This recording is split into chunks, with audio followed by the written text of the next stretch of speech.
Una vez más, esta noche, nos esperan invitados de lujo que prometen unos viajes hacia el misterio excepcional. Comenzaremos con la visita del Premio Planeta de este año, Javier Sierra.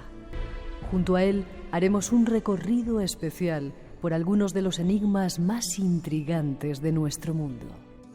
Ángeles, misterios de las pirámides, el Santo Grial, serán algunos de nuestros argumentos. Eso y algunas sorpresas más serán nuestros argumentos de la noche. Ahí están nuestras intenciones y solo nos queda saludar a nuestro compañero Javier Sierra. ¿Cómo estás, Javier? ¿Qué tal? Buenas noches, Miguel. Encantado de estar aquí. Qué placer que estés aquí. Te hemos perseguido durante tiempo. Te hemos dejado un ratito porque con ese premiazo que te han dado estarías hasta arriba. Pero no sabes cómo nos alegra. Enhorabuena por ese premio. Muchas gracias. Que uno de los nuestros haya tenido... Bueno, yo lo sabía, ¿eh? Yo tengo poderes y he hecho algunas, ¿sabes? Con Jesús Callejo he hecho algunas veces apuestas. No quiso apostar en esta porque la habría perdido. Digo, Javier se lleva el Premio Planeta este año y nos alegra un montón. ¿Te ha cambiado mucho la vida? Bueno, lo que he tenido es un año muy intenso. El premio se falló el pasado 15 de octubre de 2017, y desde la publicación de la novela el día 3 de noviembre, fíjate, tengo aquí mis apuntes, son 65.622 los kilómetros recorridos. ¿Me dices? Sí, por 5 países. Ha sido un año de muchísimos actos, de encuentros con lectores, de entrevistas, muy, muy intenso. Quizá, vamos, mis lanzamientos de libros siempre han sido muy intensos, pero este lo ha superado con creces. Y lo que me he encontrado es algo que es difícil de imaginar, ¿no? Que es un gran cariño, una gran pasión, en fin, una gran receptividad, ¿no? ¿Sabes por qué? No. Porque te lo mereces. Bueno, gracias.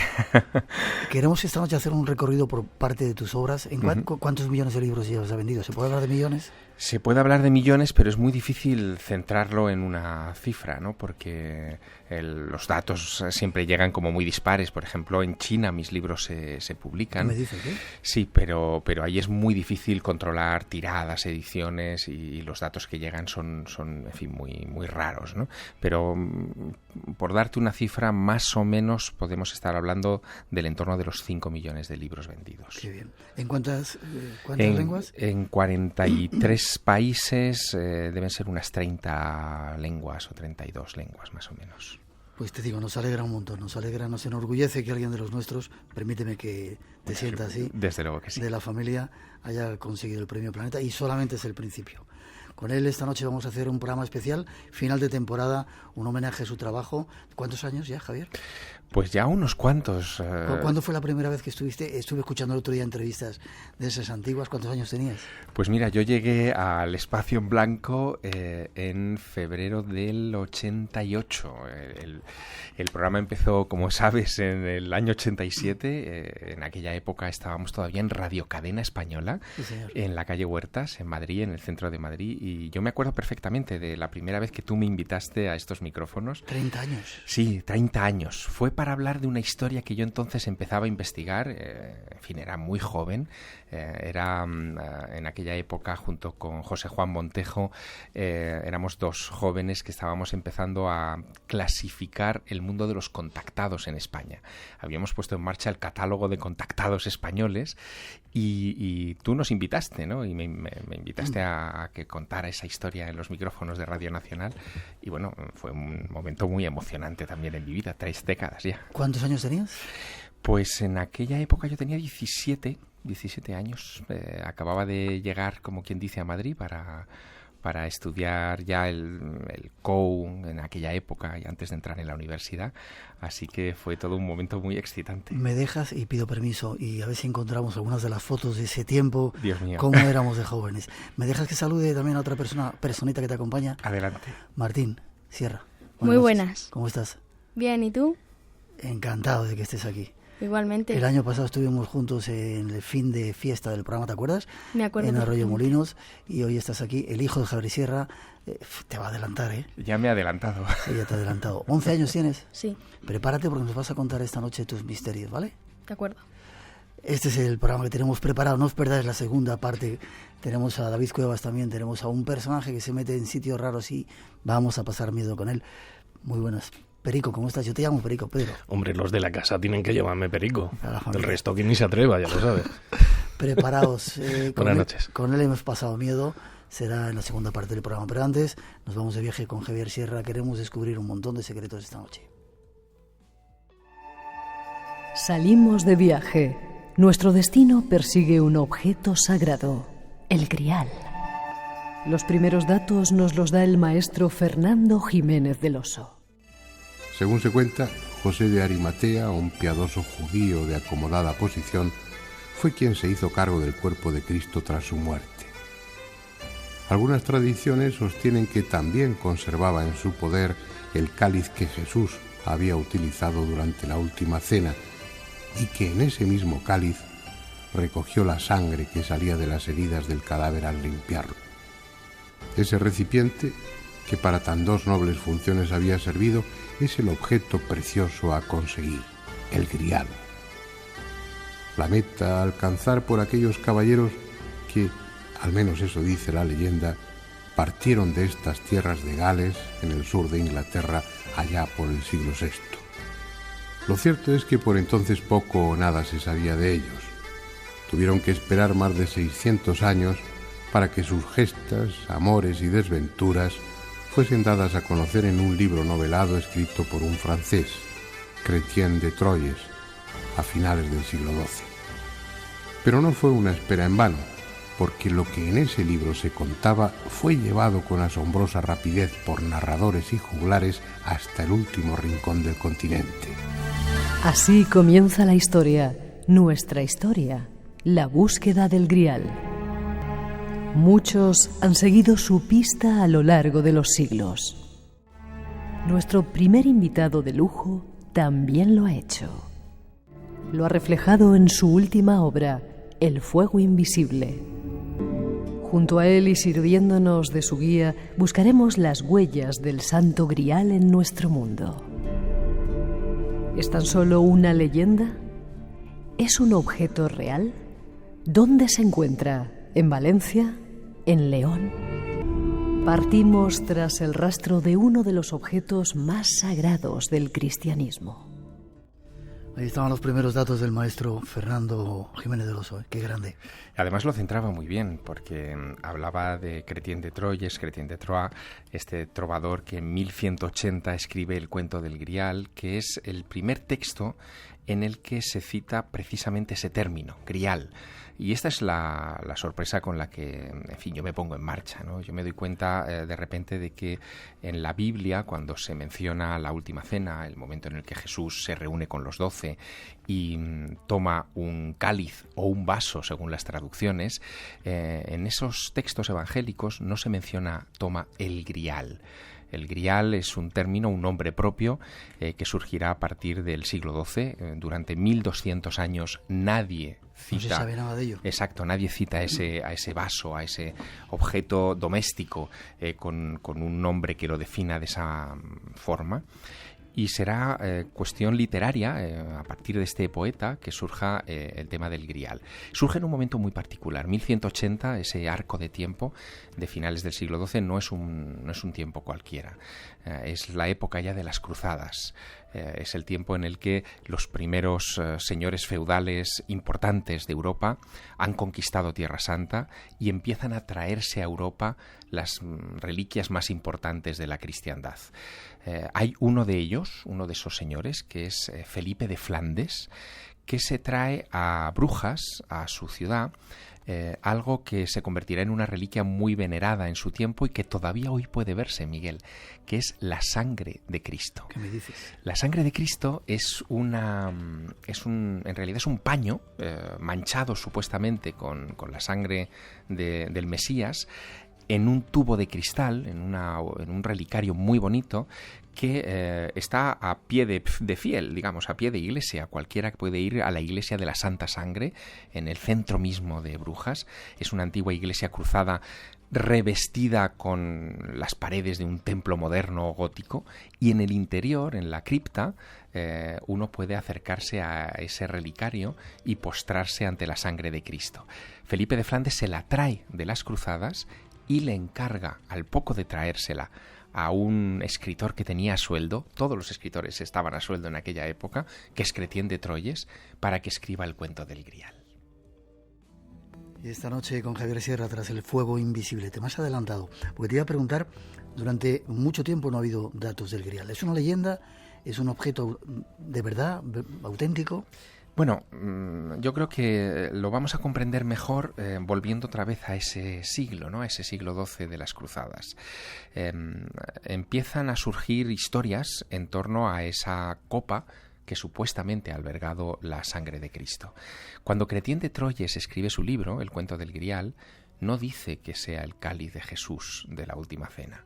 Lo que cuenta ese libro es la historia de un caballero medieval, un caballero ideal, que se llama Parcival, que empieza siendo un muchacho que vive aislado del mundo, que no sabe nada de la época de las cruzadas, del tiempo en el que vive, y que un día se encuentra con unos caballeros en medio de un bosque y él quiere ser como esos caballeros. Los caballeros lo instruyen para que sea como ellos. Y él, cuando ya está investido con las armas de caballero, un día tropieza en un castillo del que no dice nada, no sabemos el nombre del castillo. Bueno, pues tropieza con ese castillo, le invitan a cenar en el interior de ese recinto y cuando está con el señor del castillo, con el rey del castillo, en medio de la sala donde está teniendo ese ágape, hay una procesión, un cortejo, dice el trovador, precedido por una doncella hermosísima que sostiene en sus manos un objeto, un cuenco, del que irradia una luz sobrenatural. Ese objeto, le dice el rey al caballero protagonista de la novela, es el Grial. Pero el caballero, que ha sido instruido en no hacer preguntas, porque un caballero no puede hacer preguntas, no pregunta a dónde llevan ese objeto, a quién sirven con ese Grial, y se queda sin saber la naturaleza del objeto. A la mañana siguiente el rey, el Grial, los pajes, la mesa suntuosa a la que ha sido invitado, han desaparecido por completo, y él tiene la sensación de que aquello ha sido una visión que lo conmueve tanto por dentro, que Parcival, que es el nombre del caballero, empezará a buscarlo por todo el mundo y no lo encontrará. Está a punto de encontrarlo cuando Chrétien de Troyes de repente interrumpe la narración, probablemente porque fallece, y nos deja sin saber a quién sirve el Grial, de dónde viene, por qué irradia esa luz tan extraña, tan extraordinaria, y a partir de ese cuento inconcluso de Chrétien de Troyes llegará una constelación de trovadores que completarán el cuento a su medida. Uno será Wolfram von Eschenbach, que escribirá Parsifal, que después inspirará a Wagner, su famosa ópera en el siglo XIX, y otro será Robert de Borón, que es un monje, un cisterciense, que dirá por primera vez en el siglo XIII ya que el Grial en realidad era un objeto que estaba en posesión de José de Arimatea. Él sugiere que la casa donde se celebró la última cena era la casa de este rico comerciante, el de Arimatea, y que en ese objeto él recoge la sangre de Cristo en la cruz. Y ahí se cristianiza el mito del Grial. Pero será a partir del siglo XIII. Durante 1200 años nadie se habrá ocupado nunca de esa reliquia importantísima. Damos un poquito marcha atrás. En tu libro has sacado, es una novela, ¿no? Claro. Pero está basado en, he visto un trabajo que has hecho de datos increíbles hasta el último detalle. Vamos a la historia, si te parece. Bien. ¿Existió? Bueno, es una pregunta ya muy importante, porque para decir existió el Grial, primero deberíamos aceptar o deberíamos de dar por hecho que existió Jesús de Nazaret y que existió una última cena con los 12. Y ahí es donde entramos en el conflicto. Es decir, la historia no nos permite documentar esos hechos. Por lo tanto, afirmarlo es temerario, ¿no? Podemos decir, eso sí, que a partir del siglo XIII el Grial se convierte en un asunto de conversación común, de obsesión común en toda Europa. Y especialmente, fíjate, en España. ¿En España? En España. Y esto es lo que a mí me pone realmente en marcha para escribir mi novela, para escribir El fuego invisible. Y es que, fíjate, esto ocurrió hace algunos años. Yo conocía, evidentemente, el cuento del Grial y la descripción que hace Chrétien de Troyes en 1180 de ese cortejo precedido por esa doncella hermosa sujetando ese cuenco resplandeciente. Y un día, en el Museo Nacional de Arte de Cataluña, viendo los famosos ábsides románicos que fueron arrancados en los años 20 de los valles del Pirineo para que no se vendieran o mal vendieran a coleccionistas americanos, europeos, a millonarios de otros lugares, bueno, pues viendo esos ábsides me detuve en uno que hemos estudiado todos en nuestros libros de bachillerato, ¿no? Que es el famoso Pantocrátor de San Clemente de Taúl. Es esa imagen en la que vemos a Jesús en majestad dentro de una mandorla, dentro de una especie de nuez, con las manos extendidas, con una de ellas sujeta un libro que dice Ego sum lux mundi, yo soy la luz del mundo. Y claro, la imagen es tan impactante, es Jesús en el Apocalipsis, volviendo al final de los tiempos a juzgar a los cristianos, que casi nadie se fija en el cortejo que hay pintado en la parte inferior. En ese cortejo aparecen varios hombres, son los discípulos de Cristo, y en medio de ellos hay una doncella, hay una mujer, que extiende una mano tapada por una tela, y sobre esa mano tapada hay un cuenco, y del cuenco irradian unos rayos. Es la misma descripción de Chrétien de Troyes. Cuando uno investiga sobre esa imagen icónica de San Clemente de Taúl, descubre que esa pintura fue consagrada el 10 de diciembre de 1123, es decir, 60 años antes de que Chrétien de Troyes escribiera el cuento del Grial. Y cuando uno investiga un poco más, que es lo que me pasó a mí, por eso empecé a sumergirme en esta historia, uno descubre que durante un periodo de unos 40, casi 50 años, medio siglo, una serie de artistas románicos en pequeñas iglesias de los Pirineos, todas de los Pirineos, en un ámbito de unos 200 kilómetros cuadrados más o menos, todos ellos pintan por primera vez escenas en las que aparece siempre una doncella sujetando un cuenco del que irradian esos rayos luminosos. Son 8 iglesias, solo 8. No se pintarán ni antes ni después esas imágenes de la doncella con los rayos, y unos años, unas décadas antes de que el mito pase a la literatura. ¿Por qué en España? ¿Por qué en los Pirineos? ¿Por qué? Pues Miguel, ahí topamos con una leyenda que es espectacular. La primera leyenda firme del Grial nos dice que el Grial fue escondido en los Pirineos. Y ocurrió en el siglo III de nuestra era, cuando durante las persecuciones de los romanos a las primeras comunidades cristianas en Roma, el Papa Sixto II, viendo que Valeriano, el emperador, está cercándole, decide poner a salvo los objetos más sagrados, los tesorillos, vamos a decirlo así, de esa iglesia primitiva, y los confía a su diácono, a su hombre de confianza, que se llama Lorenzo. Lorenzo tiene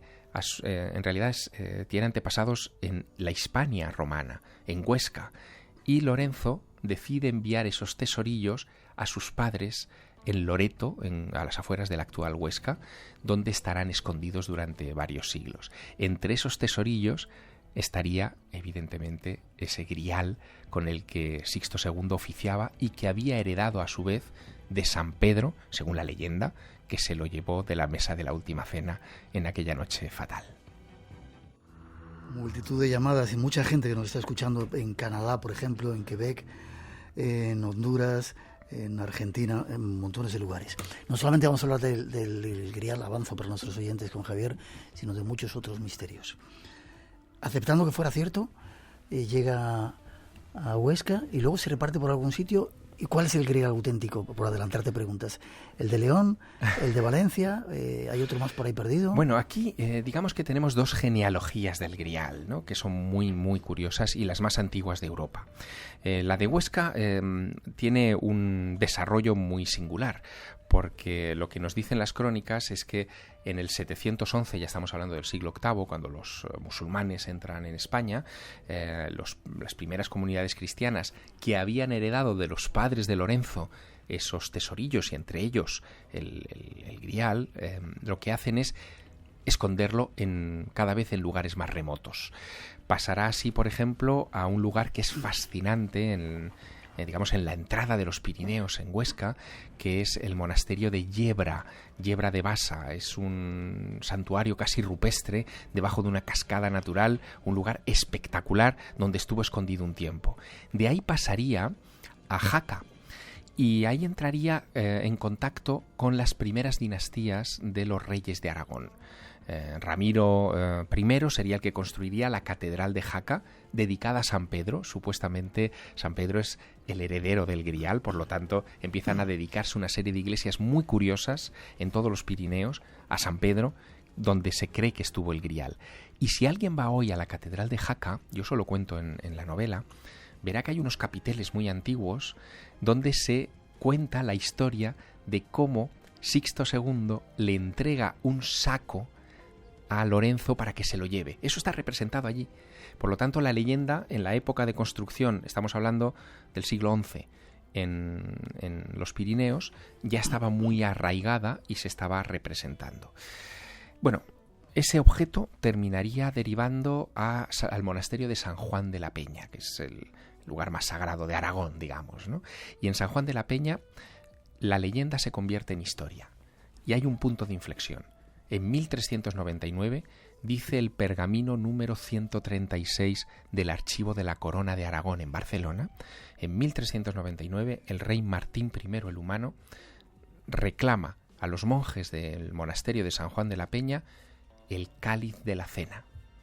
El cáliz de la cena es un objeto de piedra perfectamente descrito en esa crónica que él se lleva del monasterio a la Aljafería en Zaragoza, a su palacio, de ahí a Barcelona. Por vicisitudes se puede rastrear, terminaría en manos de Alfonso V el Magnánimo, que lo hipotecaría en el siglo XV al cabildo de la Catedral de Valencia a cambio de 100.000 sueldos con los que poder pagar a sus tropas. Como no pudo devolver la deuda, ese objeto, ese cáliz de piedra que estaba antes en San Juan de la Peña, se quedó en la Catedral de Valencia. Ese es el cáliz de Valencia. Ese es el Grial. Pero hay otro, efectivamente, que es el de León. Pero esta es otra genealogía. El de Valencia parte de la leyenda de que en el siglo III Lorenzo envía esos restos a España. Pero es leyenda, no sabemos, no hay un documento histórico, y es una leyenda que empieza a circular a partir de la Edad Media, es decir, que no se puede rastrear históricamente. Con el de León pasa una cosa distinta. Ahí tenemos un relato histórico que empieza también en el siglo XI. En el año 1055, el rey Fernando de León, rey Fernando I de León, recibe un regalo muy singular del emir de Denia. España era musulmana, fundamentalmente, y unos pocos reinos cristianos estaban en el norte. Y uno de los más importantes, por no decir el más importante en ese periodo, es el Reino de León. El emir de Denia tiene ciertos conflictos con el rey de León y decide establecer unas relaciones de fraternidad, de buena relación, haciéndole un regalo que a su vez ese emir ha reclamado al sultán de Egipto. Y esa documentación sí que existe, en la que le pide el cáliz de Cristo. El cáliz de Cristo que estaba en el Santo Sepulcro en Jerusalén. Es decir, que en el siglo XI, según esas crónicas, el Grial todavía estaba en Tierra Santa. No había sido enviado a Roma, como dice la leyenda valenciana, sino que se había quedado en Jerusalén. Y ese Grial es el que se envía a Denia. El emir de Denia se lo da al rey Fernando I de Aragón, y Fernando I de Aragón lo que hace es regalárselo, confiárselo, dárselo en herencia a su hija Urraca. Urraca lo que hace es fundir todas sus joyas para crear una especie de contorno que proteja, que embellezca, que ennoblezca ese cuenco de piedra. De nuevo es otro cuenco de piedra. Ese cuenco de piedra, y se conocerá para la historia como el cáliz de Doña Urraca. El descubrimiento hace unos pocos años de unos pergaminos en la biblioteca de Al-Azhar en el Cairo, donde se cuenta esta historia, es lo que ha hecho que, dos historiadores, uno es un historiador llamado Ortega, es historiador del arte, y otro es una historiadora catedrática llamada Margarita Torres, se dan cuenta de esta historia y la investigan y la defienden, ¿no? Así que ahí surge esa doble genealogía del Grial. ¿Se puede ver en el de León? Se puede ver, está en la Colegiata de San Isidoro, nada menos, que es el lugar que Fernando I ordenó construir como camposanto, como mausoleo de su dinastía real. Y fíjate qué detalle, ¿no? En la cripta, donde están enterrados los reyes de León, todavía están allí descansando, las bóvedas están decoradas con unas pinturas románicas fastuosas. Los críticos de arte dicen que es la Capilla Sixtina del arte románico en España, ¿no? Y sobre el centro, la bóveda central de esa cripta, está pintada una escena que es muy rara para una cripta realmente, ¿no? Para un lugar de enterramiento. Un lugar de enterramiento lo normal es que tuviera escenas de la muerte y pasión de Cristo. Sin embargo, ahí está representado, fastuoso, enorme, la escena de la última cena. ¿Qué me dices? Y en una esquina de esa escena hay un personaje que no está citado en los evangelios, pero que está, digamos que, anotado por el pintor, que se llama Marcial el Copero, está así, es su título puesto en letras latinas, extendiendo la mano hacia Jesucristo, tendiéndole un cuenco de piedra que es idéntico al cáliz de Doña Urraca. Es tremendo el asunto, ¿no? Así que tenemos dos griales, uno en Aragón, otro en León, y si me permites, yo creo que ambos... ¿Has dicho en Aragón o en Valencia? En Valencia, pero era reino de Aragón. Si me permites, yo creo que ambos obedecen al mismo impulso.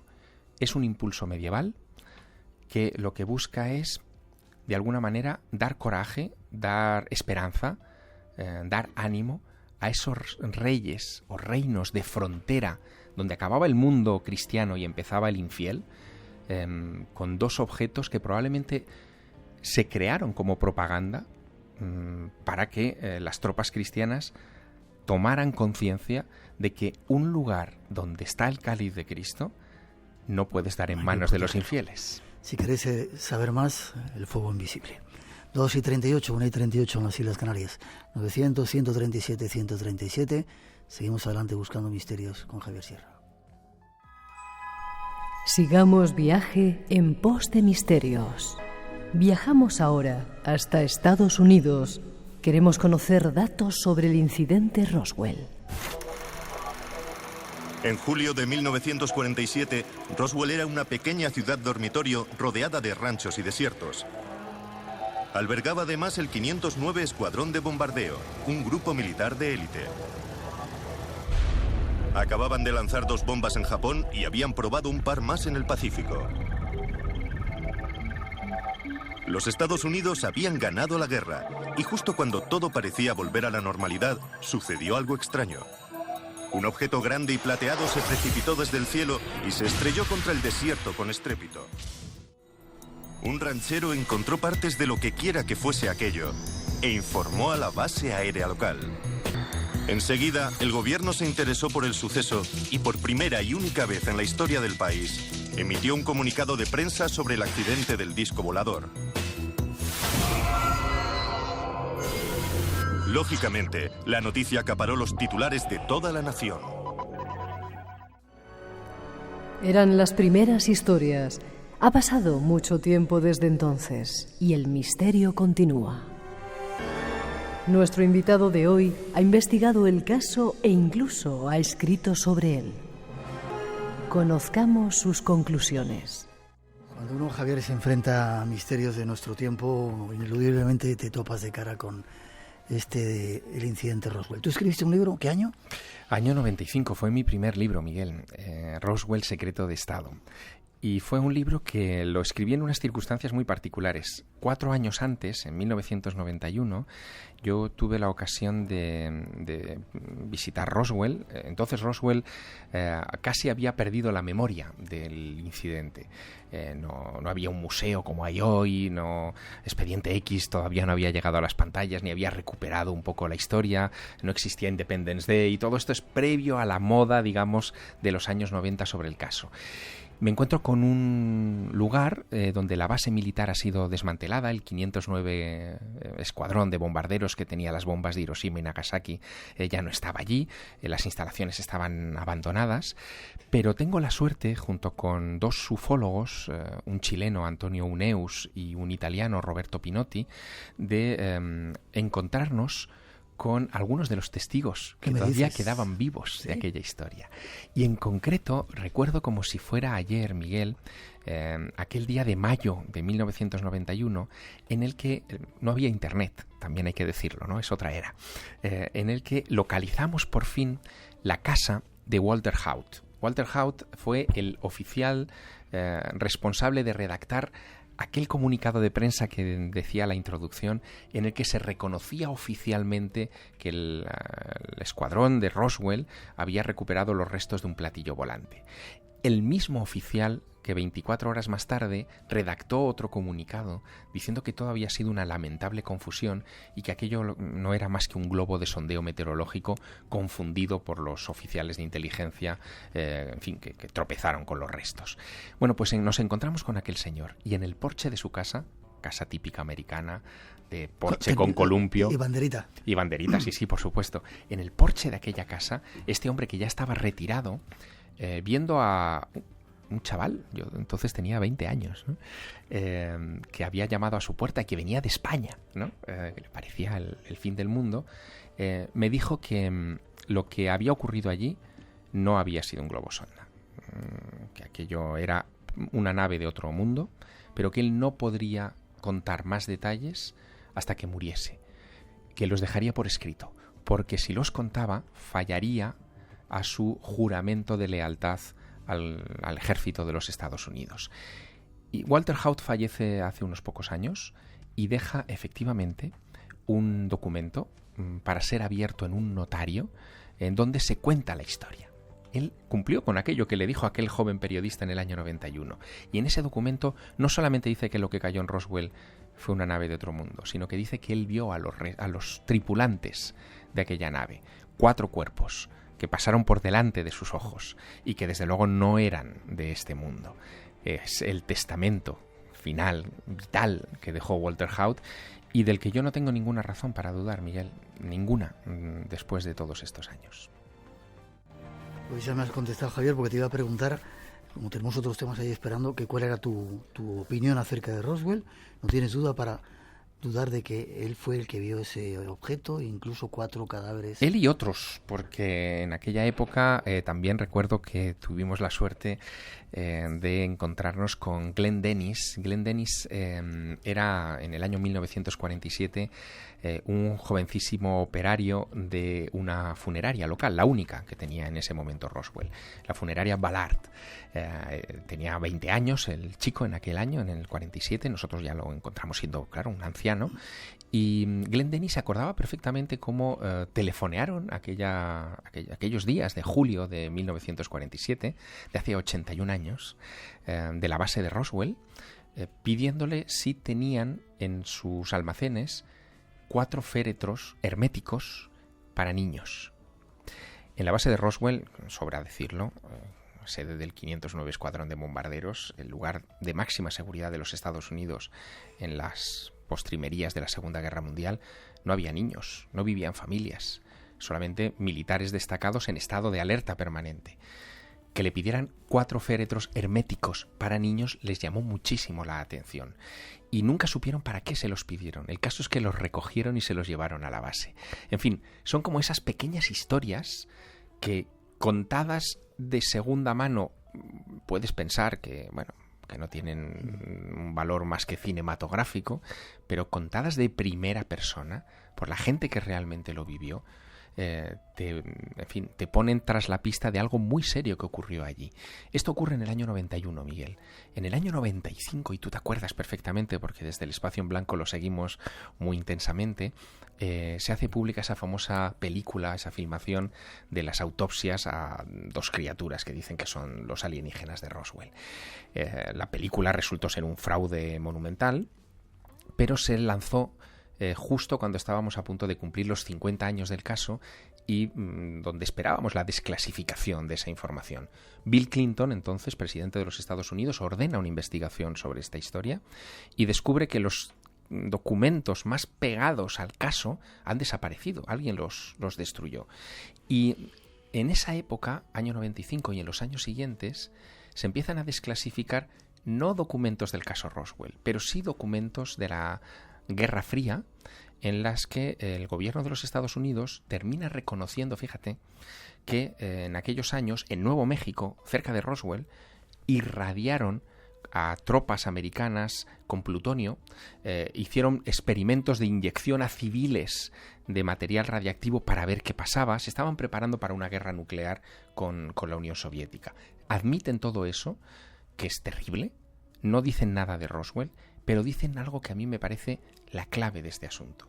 Dicen que del proyecto Manhattan y de lo que pasó después de las bombas de Hiroshima y Nagasaki, hay, atento, 600 millones de páginas clasificadas. 600 millones. 600 millones de páginas clasificadas, que todavía hoy no se han dado a conocer. Si en esas páginas que no se han dado a conocer hay secretos, son más terribles que los de la irradiación a tropas americanas. ¿Cuáles pueden ser? Ahí está, en fin, lo que a mí me intriga de todo este asunto.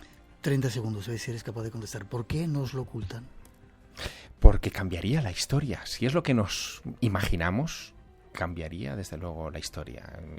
Cambiaría nuestra percepción sobre nuestra naturaleza. No solamente no estamos solos, sino que quizá nunca hemos estado solos. Y ese es un cambio de paradigma realmente espeluznante. 2:48, 1:48 en las Islas Canarias. 900, 137, 137, seguimos viaje. Egipto es otro de los destinos obligados estando con Javier Sierra. El mundo de los faraones y sus obras ha sido recogido en algunos de los libros de nuestro invitado. En La pirámide inmortal y El secreto egipcio de Napoleón aparecen reflejadas algunas de sus aventuras. Viajemos hasta el país de las pirámides para conocer algo más de sus misterios. ¿Qué tiene Egipto para ti, Javier? Bueno, nosotros hemos pasado, en fin, horas dentro de la Gran Pirámide juntos. Algunas aventuras. Sí. Hemos hecho un programa desde allí, desde el interior de la Gran Pirámide. ¿Tú has pasado una noche? ¿Fue una noche entera? Una noche entera, sí. Vale. Sí. Una noche entera sin luz, porque me dejaron a oscuras. Yo entré a las 6 de la mañana y salí a las 6 de la tarde y salí a las 4 de la mañana sin luz. Qué miedo da estar ahí dentro sin luz, ¿eh? Impresiona muchísimo, muchísimo. Bueno, yo creo que Egipto es una cultura a la que mató el cristianismo, finalmente. Es decir, Egipto tiene una serie de valores y de paradigmas que con la llegada del cristianismo, en los primeros siglos del cristianismo, se adaptan y se matan también los antiguos. Pero nos reconocemos en ella, ¿no? Pese a que hoy vivimos en un mundo dominado por el judeocristianismo, ese, entre comillas, paganismo primitivo del antiguo Egipto sigue estando muy vivo. Nos reconocemos en los dioses, nos reconocemos en los templos, no nos resultan hostiles ni exóticos, si me apuras. Nos resultan magníficos, grandilocuentes, pero nos tocan el corazón. Y a ti te ha pasado, a mí me ha pasado, a cualquiera que haya ido a Egipto le ha pasado esto, ¿no? Y yo creo que ese es el gran misterio de Egipto. ¿Cómo es que nos sentimos en casa en ese país, ¿no? Déjame que escuchemos 8 de mayo del año 2010. Con Javier Sierra hicimos esto. ¿Cómo iba a sonar dentro de una pirámide el sonido? Lo vais a escuchar. Antes era la pirámide de Teti, ahora es la pirámide de Asur. Estuvimos dentro y eso es lo que ocurría. Así es como suena la Radio Nacional de España, dentro de una pirámide. Javier, estamos dentro de la pirámide de Asur, una pirámide que no había visitado en mis 30 y tantos viajes porque estaba cerrada por cuestiones militares. Impresionante este lugar. ¿Quién era Dashur y qué significa esta pirámide? Dashur es el nombre de la zona geográfica donde nos encontramos.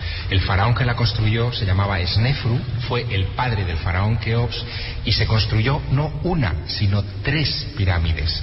Es uno de los grandes desafíos que tiene la egiptología por delante, porque si el faraón construía una pirámide para que fuera su tumba, ¿por qué se construyó 3 tumbas? Y en esta en concreto se ensayaron técnicas que después veremos en la Gran Pirámide de Giza. Por ejemplo, esta estructura en caballete que tenemos encima de la cabeza y que produce esta sonoridad.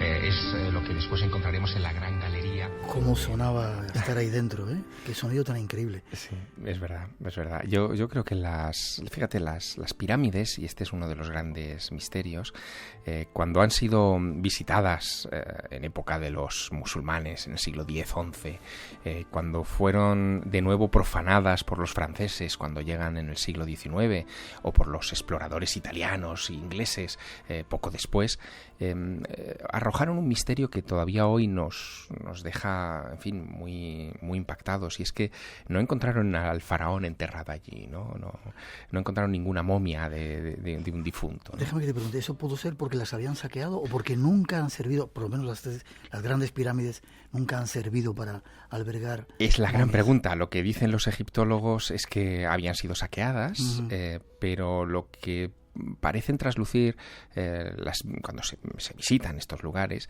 es que en el siglo X-XI, cuando entra por ejemplo Al-Mamun en la Gran Pirámide, allí no había nada. Nada significa nada, es decir, ni siquiera un resto del sarcófago de madera que albergó al faraón y que no tenía ningún valor crematístico supuestamente, pero allí no hay ningún rastro de madera, no hay nada, ni una estatuilla, ni un resto de tela de la momia, no hay nada absolutamente. Por lo tanto, la sensación que dan esos relatos es que las pirámides fueron utilizadas para otra cosa, no para enterrar, quizá para iniciar, para preparar al faraón para su viaje definitivo.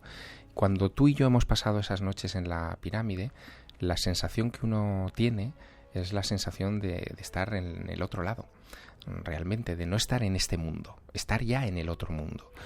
¿Me dejas que te pregunte? ¿Te metiste dentro del sarcófago cuando pasaste? Claro. ¿Qué sentiste? Bueno, fíjate, La pirámide inmortal, mi novela, cuenta la historia de Napoleón en Egipto y la noche que él pasa en la Gran Pirámide, y empieza con una escena en la que él se tumba en ese sarcófago y tiene la sensación, Napoleón era un hombre pequeño, de que el sarcófago de casi 2 metros tiene exactamente sus medidas. Se te ajusta, ¿verdad? Que se ajusta al cuerpo. Esa es la sensación que yo tuve cuando me tumbé allí, ¿no? Que de repente el sarcófago se adaptaba a mi cuerpo como un guante, que me quedaba bien.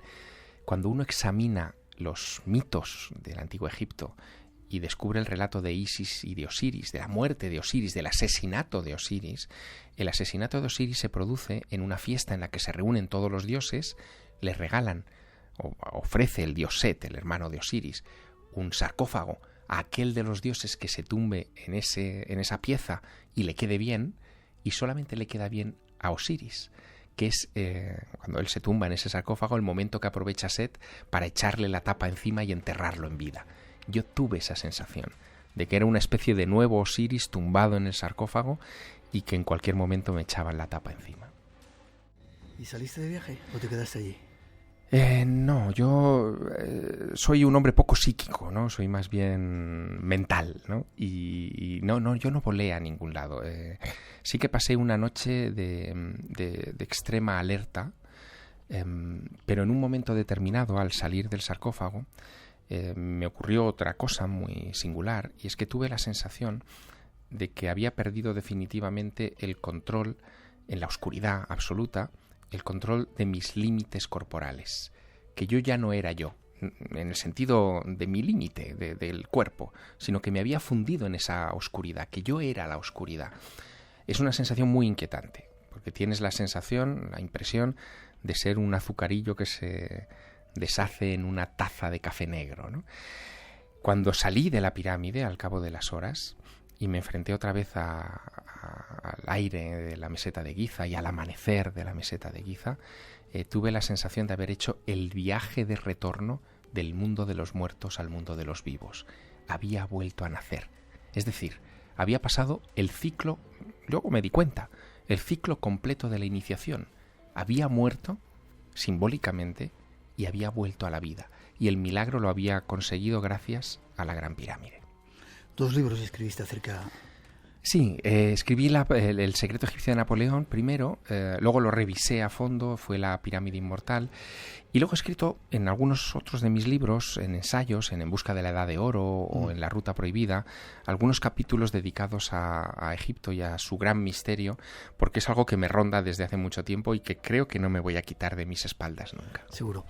Casi en un minutito. Napoleón vivió una experiencia también tremenda, porque salió y dijo a sus generales, si os lo contara, no lo creeríais. Sí, ¿no? La noche del 12 al 13 de agosto de 1799, 3 días antes de que él abandonara Egipto, él tenía 30 años, iba a cumplir 30 años, él pasa esa noche a solas en la Gran Pirámide. A los 3 días abandona Egipto, fíjate qué curioso, regresa a Francia y en septiembre es cuando él hace los primeros movimientos para dar el golpe del 18 Brumario que lo convertirá en cónsul de Francia. Es decir, que de alguna manera Egipto fue el preámbulo, el prólogo al gran golpe de Estado que da Napoleón y que le convierte en el personaje histórico que todos conocemos. Todo se urdió en Egipto y para mi manera de entenderlo, después de haber pasado por una experiencia similar, lo que le pasó a Napoleón es que él perdió el miedo que tenemos todos, el miedo atávico a la muerte. Se convierte en un personaje temerario, ya no le teme a nada, solamente le queda su destino y confiándose ciegamente en ese destino, llega a conquistar prácticamente la Europa del siglo XIX.